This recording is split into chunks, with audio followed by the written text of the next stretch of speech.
If you film one video, right off the bat, have two pieces of content right there, because you can have a transcription of a video that you can use in your written blog, and you can post the actual video.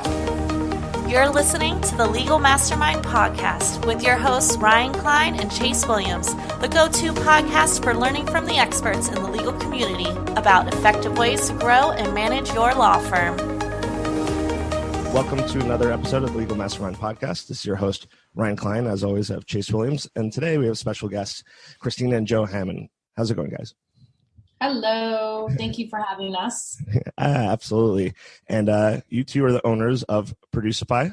It's a video production company down in South Florida. You can say Boca Raton is our reference point? Yes. Yeah. We'll go with Boca. Fantastic. So, I think that our listeners enjoy some of the previous guests that we had discussing video productions. There's a lot of aspects of it, and we certainly haven't covered each one. So why don't we start with your background and how you guys got started with your business? Well, my background was always in production, from creating documentaries and whatnot with PBS, and we did a lot of commercials back in the day for TV. And then we saw a shift in around 2008 for content specific for the web, and we started creating video content for YouTube. And then a few years ago, we saw another shift, and we started a company called Producify, and that was really where we could work with clients, where helping them film content themselves and producify their video, if you will.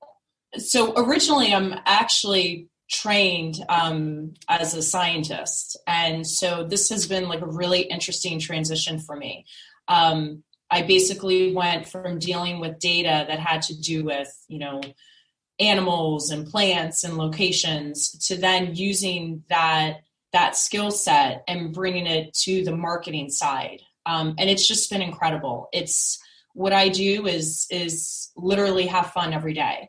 Trying to problem solve and look at the data that we're able to collect through different types of content, but most focused on video content.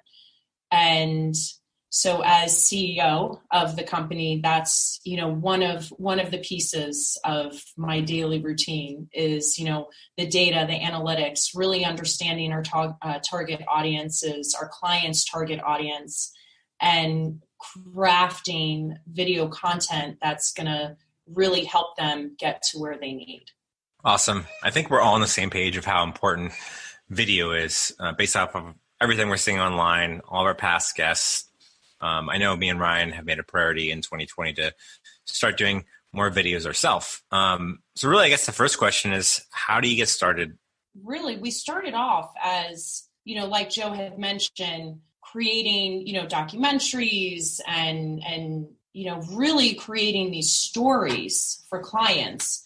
And what we realized is that it's great, right? You come out, you have a production company that comes out, they film videos. Let's say they're there for the whole day and they're filming all types of video content that you're going to use throughout the year. Well, that's amazing, but it's not enough. And that's part of where we came up with the concept of really helping our clients film content themselves. It's such a critical piece. Like you said, all the research is showing how important video is. And part of that is you want to be using video in more ways than one. It's not just to post on social media. It's not just to post on a website, right?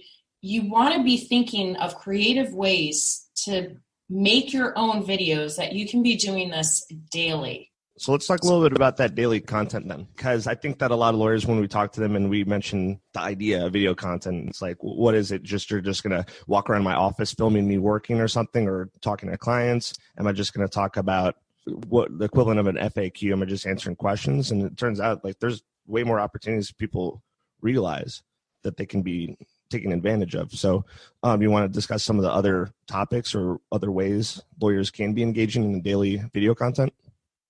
Yeah, absolutely. If there's one of the things that I always like to tell our clients is, let's think about creating video content that shows you as a thought leader. So let's just say your firm specializes in, let's say, maritime law, and there's changes that are coming up that are going to affect that industry.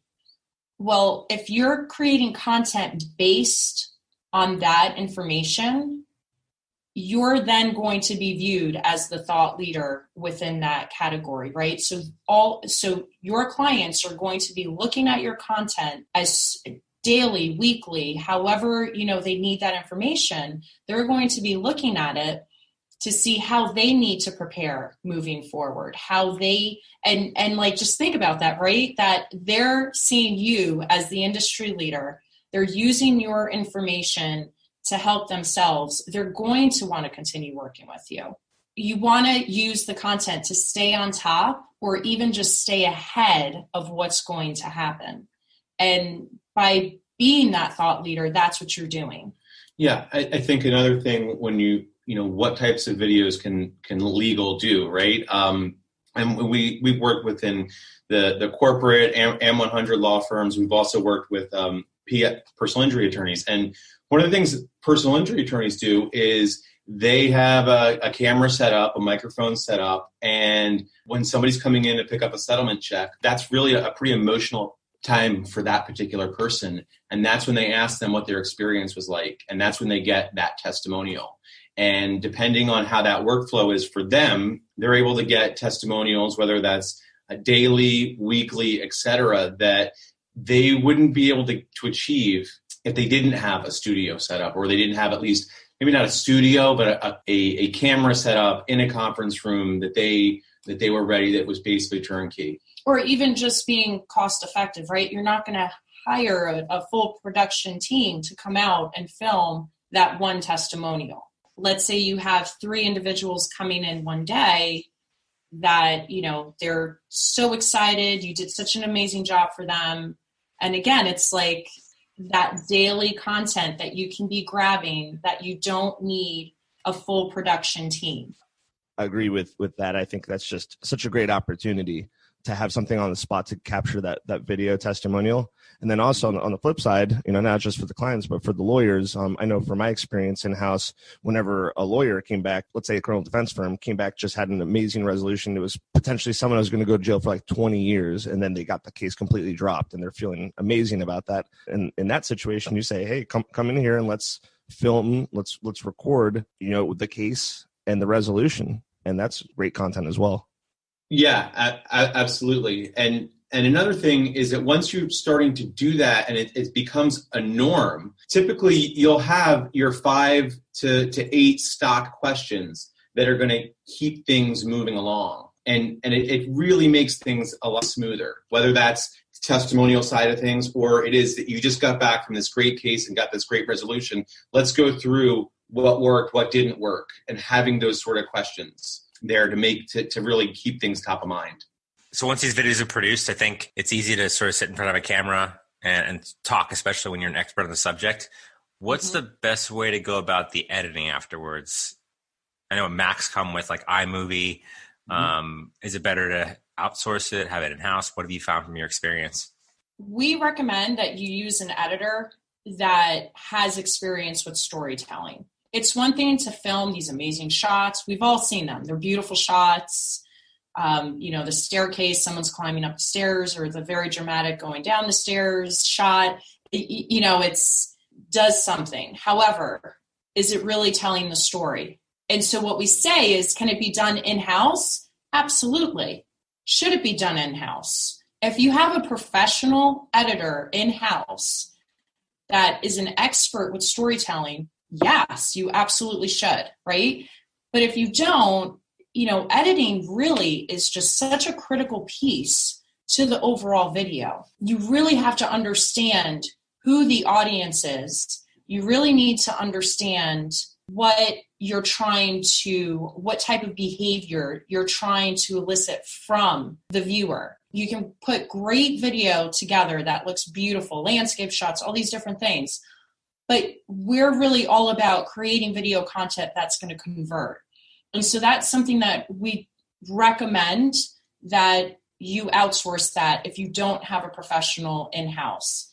If you're doing, these shorter, a little bit more personalized videos, you may have a marketer in-house that can handle that. But our experience has been it's really best to just outsource the editing process. Yeah, I think what Christine is talking about is just, and we'll talk about this when we talk about, filming how to film yourself and whatnot as well. But the goal is to keep it as simplified as possible. So when you take in editing, it might just sit now on your computer for weeks because you don't have time now to edit that testimonial. Or maybe that testimonial was 5 minutes long and you need to cut that testimonial to 30 seconds. And to be able to have somebody that can say, well, we're going to take 5 seconds from here and 5 seconds from here and another 10 seconds from here. And now that's how we're going to build that testimonial. And we can eliminate this part and this part. It just makes it smoother. As far as editing software, there's a lot of great ones, and there's always different ones that pop up. I always recommend Adobe Premiere. It's an excellent software. Most professionals use it. So even if you have somebody in-house that can handle some of the editing, but they wear a lot of hats, they can easily potentially give that project file and the footage to somebody else and then have them clean it up. So maybe you have somebody that starts it and then somebody else that finishes it. And then also, because it's such a widely used editing software, there's a lot of great tutorials online on how to work with Premiere Pro. But like you said, Apple's got iMovie and Final Cut, and they're all really excellent tools. And then editing isn't just limited to cleaning up the video itself. I mean, there's also a lot of professional legal videos are also nice intro, nice outro, maybe a little bit of an overlay of music in the background a little bit. Yeah, when you talk about editing, I mean, there's a whole slew of different things that are happening when you're editing. Are you color correcting? Are you fixing the audio because there was some issues with the audio? Are you stabilization? Yeah. Are there two people on the video, but because you were able to film it on 4K, whether that's with a professional camera or even an iPhone, where you can zoom in and crop somebody out? So those are just some basic things of not even discussing storytelling, but of course, adding lower thirds, making sure it's branded so it matches your firm with the right colors, the right fonts, the right messaging, music. I became a pro at Windows Movie Maker. Nice. Yeah, that had very limited options, and certainly I found that one thing that I needed more often than I would have realized is actually cropping. Too many things in the picture or the frame. Right, yeah. Too busy. It's been our experience with our, legal clients that the one thing that's pretty commonplace is that they don't have a lot of time. And so that's the part where, when you hand off the editing portion, that's really a heavy portion of the time is spent there. I mean, you can go in and film within 4 hours or even if it's a full day, right? But then the editing is where it's really time consuming. And so that's why we don't really recommend taking that on if you're already struggling with time. If you're a lawyer and you do want to engage in producing your video content and you kind of want to take an approach where you're going to do it in the best use of your time, what does that look like? Is it typically utilizing a smartphone as smartly as possible?